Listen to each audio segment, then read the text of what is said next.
Las baterías AA, y popularmente las de tipo recargable, han sido durante mucho tiempo una de las fuentes de voltaje más utilizadas para dispositivos portátiles, que pueden ser de níquel-cadmio o de níquel-metal hidruro. Hola, les habla Juan de Mundo Electrónica y hoy decidí diseñar y construir un cargador de baterías AA de buena calidad, usando componentes sencillos de encontrar, todo en Tru-Hole, usando una PCB a una capa y con materiales reciclados dentro de lo posible. Encuentra en Colombia componentes electrónicos como Arduino, Raspberry Pi e impresoras 3D, todo al alcance de un clic. Primero, comprendamos el proceso de carga de una batería de este estilo. En la gráfica se observa el voltaje en la batería contra el tiempo de carga. Al igual que sucede con las baterías de ion de litio y polímero de litio, estas se deben cargar con una fuente de corriente constante. Conforme pasa el tiempo, el voltaje en la batería sube y curiosamente al final, el voltaje empieza a disminuir. Cuando la resta entre el voltaje máximo que alcanzó la batería y el voltaje que tiene actualmente está entre -5 y -10 mV, la batería está cargada. Esta es una de las formas de detectar que el proceso de carga debe terminar, pero existe otra, usando la temperatura. Cuando la batería está cerca de cargarse, la temperatura empieza a subir abruptamente, y si supera cierto umbral, usualmente entre los 40 y 60 grados Celsius, la batería está cargada. Los cargadores económicos no hacen uso de ninguno de estos dos indicadores, simplemente cargan las baterías por X tiempo determinado usando X corriente constante, si es que es constante, tomando como referencia el tiempo aproximado que tardaría en cargarse una batería X totalmente descargada. Y ya está. Por eso estos cargadores propician daño en las baterías, se pueden sobrecargar fácilmente y se degrada su capacidad si no estamos pendientes de ellas. La corriente a la que se carga la batería depende de su parámetro C, que es la capacidad que tiene, medida en mAh, retirando la unidad de tiempo. Los cargadores que ofrecen carga rápida las cargan con una corriente de entre 0.5 veces C y 1 C. Por ejemplo, si la batería tiene una capacidad de 2000 mAh, el parámetro C es 2000 mA. Para 0.5 C la cargará a 1 amperio y para 1 C la cargará a 2 amperios. Es posible cargarla a tasas de carga menores, como 0.1 C, 0.5 C, 0.025 C, etc. Son cargas lentas que brindan seguridad al proceso de carga. Pero mientras más baja es la corriente de carga, más difícil se hace detectar tanto los cambios de voltaje como de temperatura. Para estos casos, se usa el tiempo como indicador, según lo que el fabricante diga. Por ejemplo, para esta batería Duracell de 2400 mAh, en las gráficas de descarga, se observa que la carga se debe hacer a 0.1 C por 16 horas a una temperatura ambiente de 20 grados Celsius, considerando que la batería no está a mitad de carga o cosas por el estilo. Si pasamos a la otra página, nos muestra una gráfica de carga rápida para 1C y 0.5C, recalcando que es necesario usar un cargador que posea los métodos anteriormente descritos para este método de carga. De hecho, desde mi punto de vista, un buen cargador podría descargar las baterías hasta cierto punto, y luego iniciar la carga desde ahí, para evitar que se sobrecargue por usar únicamente el tiempo como indicador de carga. O no sé, díganme en los comentarios qué opinan. Explicado eso, pasemos al diagrama esquemático del proyecto. En la parte superior izquierda se encuentra la entrada de voltaje, una fuente de 5 voltios a 2 amperios, y este voltaje pasa por un regulador lineal, el conocido LM317, para obtener 3.3 voltios filtrados y de bajo ruido que se usarán para alimentar bastantes componentes delicados. Posee un par de diodos de protección a cargas capacitivas y condensadores para aumentar la estabilidad y reducir el ruido. Como el proceso de carga es algo complejo y son muchas variables para tener en cuenta, por primera vez en el canal aparece un microcontrolador, el ATtiny 85-20PU. Posee 8 pines en encapsulado DIP, bastante utilizado para proyectos compactos y de baja exigencia en el contexto de Arduino.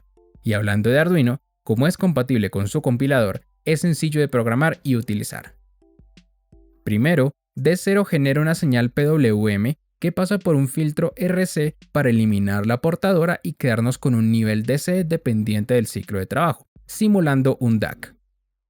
Este voltaje DC pasa a un comparador hecho con un LM324 y este circuito puede parecer complejo, pero no es más que el circuito de control de corriente para fuentes DCDC Buck que expliqué hace un tiempo. En las tarjetas les dejo ese video por si aún no lo han visto. Esta vez no usaré el LM2596, sino que utilizaré el MP1584, un módulo de fuente DCDC Buck pequeño, económico y fácil de utilizar. El voltaje de salida del módulo pasa primero por una resistencia de bajo valor, y como a veces no es sencillo conseguirlas, construí una de 0.25 ohmios usando 4 resistencias de 1 ohmio en paralelo, y se conecta al pin positivo de la batería. Hablando de resistencias de bajo valor, en el canal construí un miliómetro para poder medir estas resistencias tan pequeñas. En las tarjetas también les dejo ese video. Por último, el pin negativo de la batería se conecta al negativo de salida del módulo, cerrando el circuito. Podrán ver una regleta de 3 pines y un trimmer. Cuando se coloque un jumper entre el pin central y el superior, el amplificador diferencial funciona normalmente, pero al ponerlo entre el pin central y el inferior, ambas entradas del amplificador diferencial quedan conectadas al mismo punto, y por medio del trimmer se elimina el voltaje offset para tener mediciones más precisas. Diseñé este circuito para cargar baterías a máximo 2 amperios, por lo tanto, para 0.25 ohmios caen 0.5 voltios, y como el amplificador diferencial tiene ganancia 4.7, obtengo 2.35 voltios. Y no lo calculé para 3.3 voltios porque el LM324 no es rail to rail y no podría obtener el voltaje de la fuente a la salida por más que quiera. El 1N4148 se conecta a un cable que irá al pin de feedback del módulo, justo como se hizo con el LM2596, y de esta manera se controla la corriente. Adicionalmente, el A1 del micro mide el voltaje en la batería, teniendo en cuenta que este circuito usa como método de detección el delta V negativo.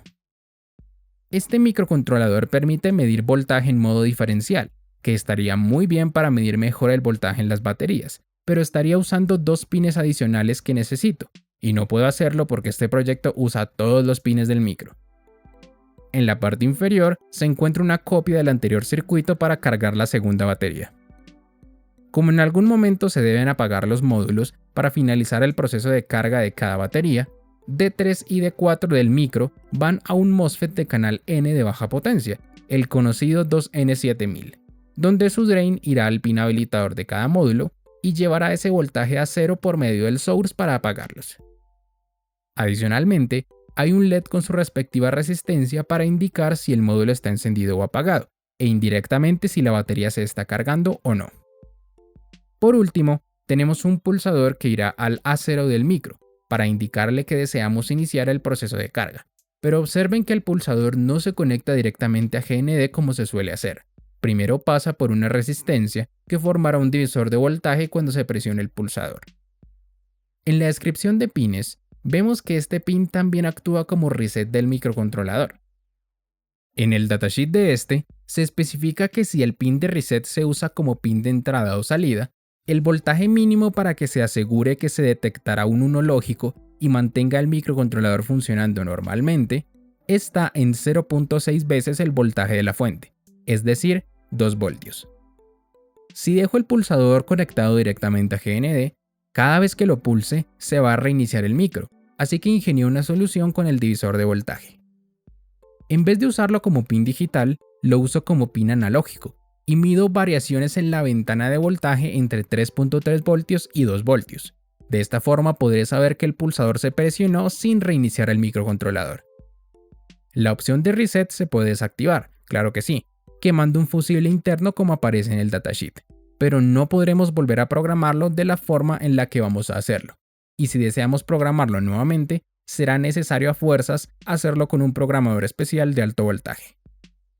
Hablando de programación, lo haremos con un Arduino que actúa como programador ISP, haciendo simples conexiones en una protoboard, pero más adelante lo veremos con calma. Basándonos en que en el datasheet del MP1584 se especifica que el pin habilitador detecta un 0 lógico cuando el voltaje es menor a 1.05 voltios teniendo en cuenta la histéresis, reemplazar los MOSFET por unos BJT no debería suponer un problema. Por eso usaré un 2N7000 y un 2N3904 para probar que el circuito funciona con ambos transistores por si no desean utilizar el 2N7000. Dicho todo esto, les mostraré el diagrama final, haciendo un par de cambios adicionales. Primero, quería probar qué tal funcionaba el LM324 a 3.3 voltios en la fuente, porque en el datasheet dice que funciona desde los 3 voltios, pero no, es muy mala idea, así que decidí subirlo a 5 voltios, y esto nos obliga a subir el voltaje en la entrada. Consideré que 12 voltios es ideal, y como ya no valía la pena usar un LM317 como regulador, volví al típico LM7805. Quité los pines para cambiar el voltaje del amplificador diferencial y hacer el ajuste de offset, porque recordé que hacer esta calibración por ese método no tiene sentido con amplificadores operacionales alimentados con fuente simple, pero igualmente dejé el trimmer porque es necesario calibrar la ganancia del amplificador diferencial, y recordemos que estamos midiendo un voltaje relativamente alto, y el voltaje offset no influirá demasiado. Por último, elevé el valor de las resistencias de cada LED y dicho esto, les presento el diagrama terminado. Esta es la placa del proyecto. Como esta placa se diseñó con base en el primer diagrama, verán que aún conserva algunas cosas de la anterior versión, pero tranquilos, recuerden que las diferencias son mínimas. En la descripción del video encontrarán el diagrama esquemático, el archivo Gerber, el código, todo lo necesario, y un documento con la lista de componentes y las pistas por si desean hacer esta PCB por el método de planchado. Si tienen una bolsita mágica que ensamble PCBs, la pueden usar, pero si no la tienen, en el documento está el paso a paso del ensamble de esta placa. Es algo diferente a la que ustedes van a ensamblar porque la hice basándome en la antigua, pero confío en que podrán usarlo de guía para ensamblar su versión. Y habiéndoles mencionado esto, aquí termina la primera parte de este proyecto. En la segunda parte, veremos la calibración, el código, la programación y las pruebas de funcionamiento. Les habló Juan de Mundo Electrónica y nos veremos en el próximo video. Chaito.